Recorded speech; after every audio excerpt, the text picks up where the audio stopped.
சிறு வயசிலேயே பேசத் தொடங்கினார்னு நமக்கு காண்பிக்கிறது. அதை போல இன்னைக்கு சிறிய குழந்தையாக இருக்கும் பொழுது தானும் எம்பெருமானுடைய விஷயமாக பேச வேண்டும் என்கிற ஆசைப்பட்டு இருக்கக்கூடிய அடியனுடைய குமாரன் பராசர ஸ்ரீரங்க நிதி பட்டர் அப்படின்னு திருநாமம் அவனுக்கு.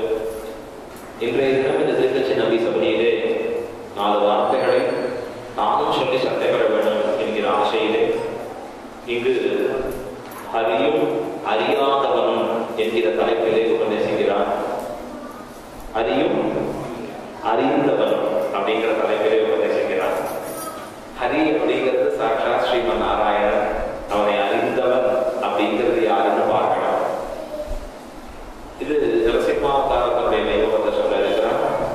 இப்ப இந்த வைபவத்தை பூர்த்தியாக செவிப்படுத்தி நாமும் பாக்கியசாலிகளாக ஆகும். இந்த படத்தை இன்னும் மேலும் மேலும் பெருமானுடைய கைங்கரியங்களிலே வளரணும்னு பரிபூர்ணமாக மனதிலே வைஷ்ணவர்கள் மங்களாசாசனம் பண்ணி அருள வேண்டும் என்று பிரார்த்தித்து ஸ்ரீரங்கி பட்டரை தொடங்கும்படியாக கேட்டிருக்கிறோம்.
ரெண்டு பேரும் சொல்லியிருக்கார், எம்பெருமானுக்கு பல பிறப்புகள் உண்டு என்று சொல்லி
பெரிய பன்றி உலகத்தை எடுத்துட்டு மீட்டான் என்று பார்க்கிறோம்.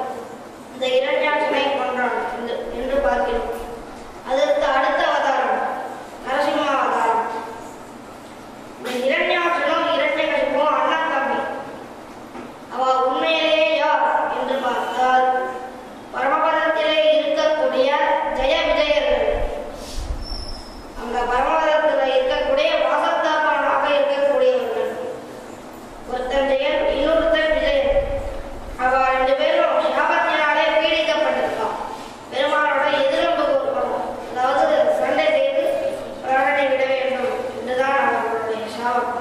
அதிலே இரண்யகசிபு அவன் என்ன சொல்லிக் கொண்டான் என்றால், அவனுடைய அண்ணனை இரண்யாட்சனை கொண்டான் அல்லவா, அந்த என்னுடைய அண்ணனை கொன்றவனை நான் கொல்லாமல் விடமாட்டேன், கொன்றே தீருவேன் என்று சொல்லிக் கொண்டான்.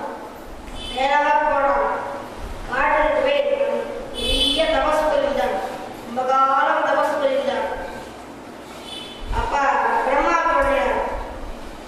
ஒரு பிரம்மா கேட்டார், இரண்யனே உனக்கு என்ன வரம் வேண்டும் கேள். உடனே அவனும் கேட்டான், எனக்கு எக்காலத்திலேயும் எனக்கு சாவே ஏற்படக்கூடாது என்று கேட்டான். பிரம்மா சொன்னார், பூமியிலே பிறந்த ஒருத்தனுக்கு அவன் போய்தான் ஆக வேண்டும். அதனாலே நீ வேற வரம் கேள். நம்மாழ்வார் சொல்லியிருக்கார், மைய மனிதரை பொய்யெண்ணி தாரணையின் உடனே படைத்தான். மனுஷாலெல்லாம் படைக்கும்போது எவனையும் சேர்த்து படித்தான். அதனால எவனுக்கு வேலை இல்லையா, அவனோட லோகத்துக்கு போக வேண்டாமா, அதனால சாவாதி ஏற்படணும், அதனால நீ வேற வரம் கேள் என்று கேட்டார். உடனே அவனும் கேட்க ஆரம்பித்தான், எனக்கு இதை போல மனுஷ கந்தர்வ யாராலையும் சாவி ஏற்படக்கூடாது, வீட்டுக்குள்ளே சாவி ஏற்படக்கூடாது, வீட்டுக்கு வெளியே சாவி ஏற்படக்கூடாது, நினைத்த பதார்த்தத்தினாலே சாவி ஏற்படக்கூடாது, உலர்ந்த பதார்த்தத்தினாலே சாவி ஏற்படக்கூடாது, ஆகாயத்திலே சாவி ஏற்படக்கூடாது, பூமியிலே சாவி ஏற்படக்கூடாது, இரவிலே சாவி ஏற்படக்கூடாது, பகலிலே சாவி ஏற்படக்கூடாது, இதுக்கு மேலே எந்த அஷ்டசஸ்திரங்களினாலேயும் எனக்கு சாவி ஏற்படக்கூடாது என்று ஒரு விஷயம் கேட்டுட்டே போயிருந்தோம். கேட்டுட்டே போயிருக்கும் போது வாய் வலிச்சு போயிருந்தோம். வாய் வலிச்சு போயிடுச்சு. அப்ப உடனே கேட்டான், பிரம்மா ஒரே பயம், இந்த வரத்தெல்லாம் வாங்கிட்டு அவன் ஊருக்கு போய் என்ன பண்ண போறான், நிஜமா கேட்டதுதான் பண்ண போறான் அப்படின்னு அவனுக்கு பயம் இருந்துட்டே இருக்கு. சரி, இவ்வளவு தபஸ் பண்ணியிருக்கானே, நமக்கு கேட்கிற வரத்துக்கெல்லாம் கஷ்டம் சொல்லிட்டே இருக்கு. உடனே கடைசியா ஒரு வரம் கேட்கிறேன், பிரம்மாவே, எனக்கு இதை போல உம்மால் படைக்கப்பட்ட இந்த பதார்த்தத்திலேயும் சாவி ஏற்படக்கூடாது என்று அவன் கேட்டான். உடனே பிரம்மா அப்படின்னு அப்ப ஒரே ஆனந்தம். ஏன் அப்படி ஆனந்தம், ஏன் வரணும் அப்படின்னா, பிரம்மா நான் சிருஷ்டித்த பதார்த்தத்தினாலேயும் சாவி ஏற்படாது. ஆனால் என்னை சிருஷ்டித்தவனாக இருக்கிறான். நான் மகனை நாராயணன் படைத்தான். ஸ்தோத்திரமானம் நிகழாதி பூர்வம் நாராயணாத் பிரம்மா ஜாயதே, நாராயணாத் ருத்ரோ ஜாயதே, நாராயணாத் இந்திரோ ஜாயதே. அதனால என்னை படைத்தவனுடைய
உடனே அவன் சொன்னான், இல்ல எனக்கு இந்த மாதிரி இரண்யகசிபு வந்து ரொம்ப கொடுமைப்படுத்துறா இவங்க எல்லாரும், அதனால இவளை கொண்டு ஒரு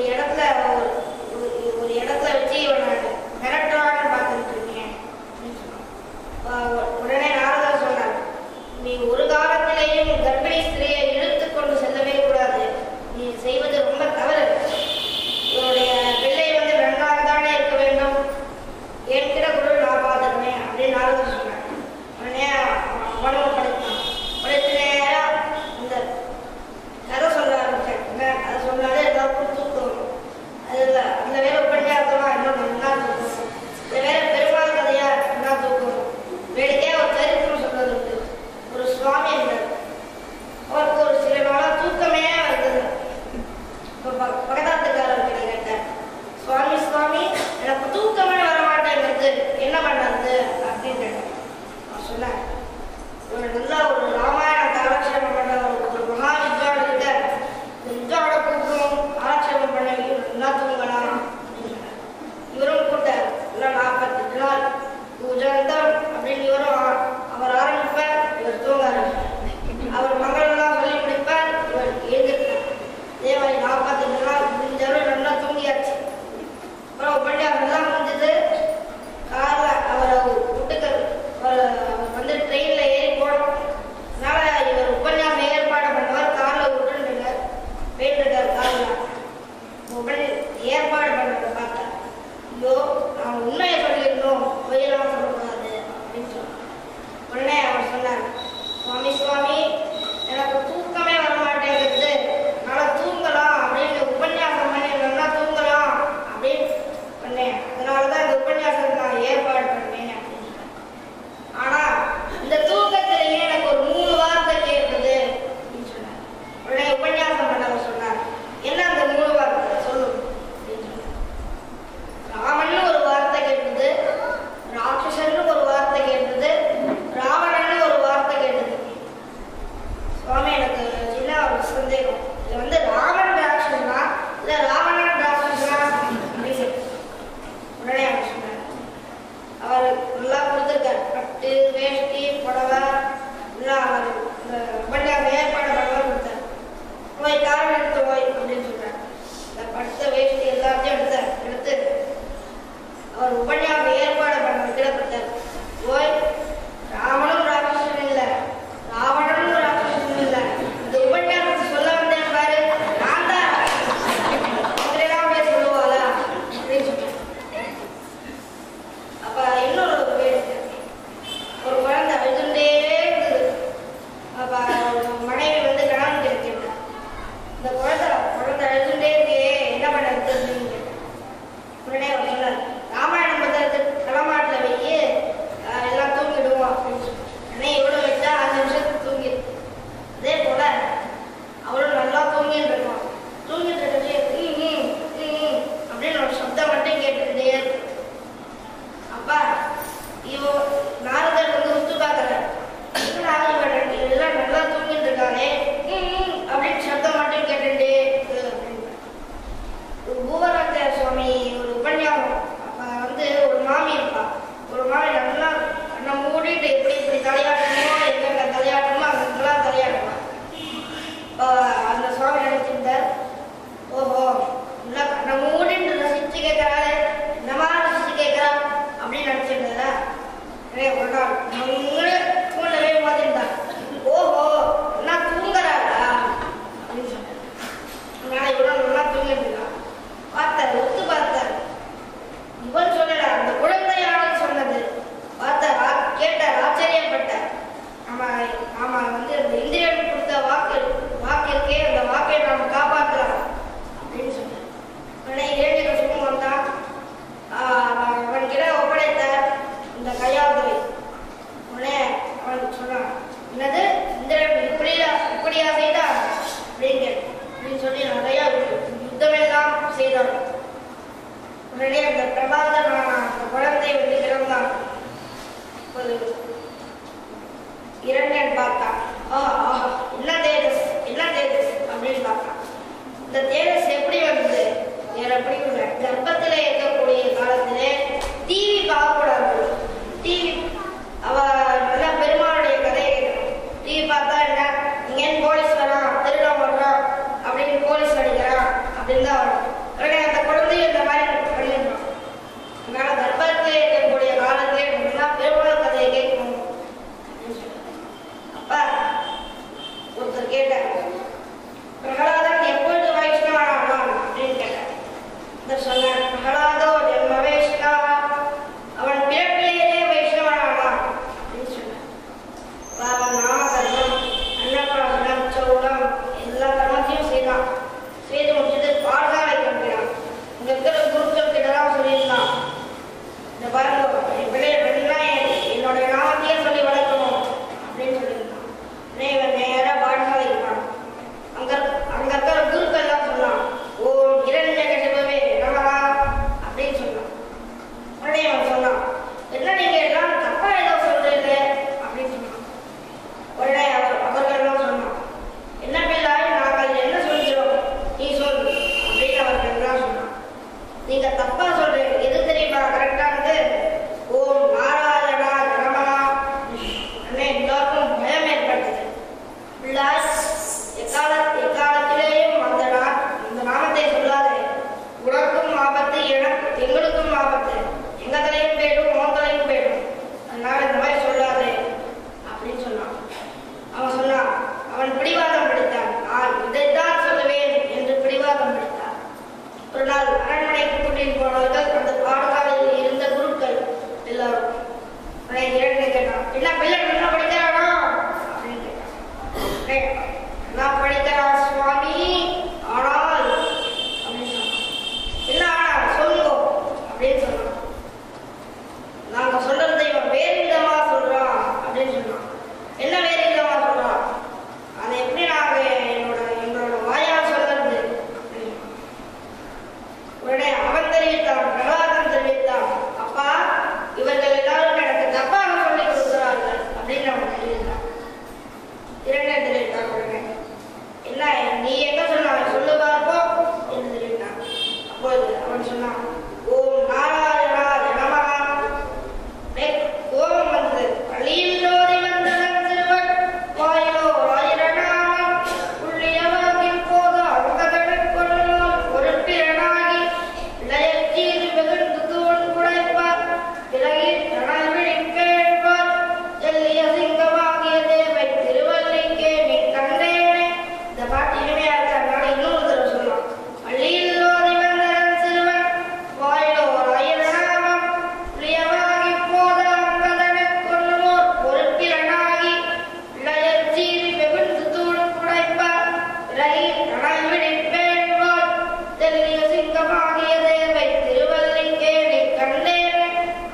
பள்ளியில் ஓதி வந்த தன் சிறுவன், பள்ளியிலே நல்லா ஓதி வந்திருக்கான். இரண்டனுடைய தன் சிறுவன் வாயிலோர் ஆயிரனாம், வாயிலே ஆயிரனாம். ஆனா இவன் என்ன ஆயிரனாமா? வெறும் நாராயணா அப்படின்னு தான் சொன்னார். அதுக்கு நம்மாழ்வார் எடுத்து காட்டினார். ஓர் ஆயிரமாய் உலகெடுக்கும் பேராயிரம் கொண்டதோர் பேருடைய நாராயணன். இந்த 1000 நாமத்துக்கு சமானம் இந்த நாராயணா என்கிற நாமம். அது அப்படியே ஸ்பஷ்டமா சொன்னான். அப்படியே பொருட்களான இரண்டு பிள்ளையை சீறி பிள்ளையை ருசிக்க சொன்னான். ஏன்னா கடலிலே தூக்கி போட்டார்கள், விஷத்தை குடிக்க செய்தார்கள், விஷம் கலந்த பாம்பினால் கொட்டச் செய்தார்கள். இப்படி ரொம்ப கொடுமையெல்லாம் பண்ணிட்டு இருந்தான். அக்னியை தூக்கி போட்டார்கள். ஒரு பெரிய மலை, இமய மலைன்னு வச்சுக்கோங்க, இந்த மலையிலிருந்து தூக்கி போடலாம். இந்த காலில் 2 பேர், கையில 2 பேர் பிடிச்சிட்டு 1 2 3 அப்படின்னு தூக்கி போட்டார். ஐயோ அம்மா பேட்டினே அப்படிதான் சொன்னானா சொல்றேன். மார்பை பிடித்துக் கொண்டான். இந்த மார்பிலே இருக்கும் மெம்பெருமானுக்கு ஒரு ஆபத்தும் ஏற்படக்கூடாது என்பதனால் மார்பிலே பிடித்துக் கொண்டான் என்று பார்க்கிறோம். அப்ப பிரகலாதனுக்கு ஒரு ஆபத்து ஏற்படக்கூடாது என்கிறதுனால எம்பெருமானே வந்தார். 1000 தோழர் வந்தார். அப்படியே பிரகலாதனை தாங்கினார். அப்படியே அணைச்சிருக்கார். பிரகலாதன் மார்பிலிருக்கும் மாதவனை கண்டார். அப்படியே ரொம்ப ஆனந்தம். திரும்பி வந்தாச்சு. 2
அப்படின்னு சொல்லலை. ஏன் சொல்லல? அவனுக்கு ஒரு வேளை பக்தி இருக்கும். அந்த பக்தியை காமிச்சிக்காம இருந்து அவன் அடிக்கச்சே ஒரு வேளை வந்துட்டானா, அதனால நேரம் அவனே போனான், இரண்டனே போனான். இரண்டனே போய் அவன் முன்னாடி அடிச்சான். அவங்க அப்பொழுதே அவன் இங்கே அடிக்கச்சே வேறதான் ஒரு தூண்ல இருந்தான், இங்க இல்ல அங்கே வந்திருக்கான் அப்படின்னு சொல்லியிருக்கான். அதனால அங்கு அப்பொழுதே அவன் அடிக்கிறது அப்புறம் வந்திருக்கானா, நான் அடிக்கிறதே இல்ல அப்புறம் வந்திருக்கான் அப்படின்னு சொன்னான். அங்க அப்பொழுதே அவன் வீர தோணிய ஆச்சரியப்படும்படி வந்தான்.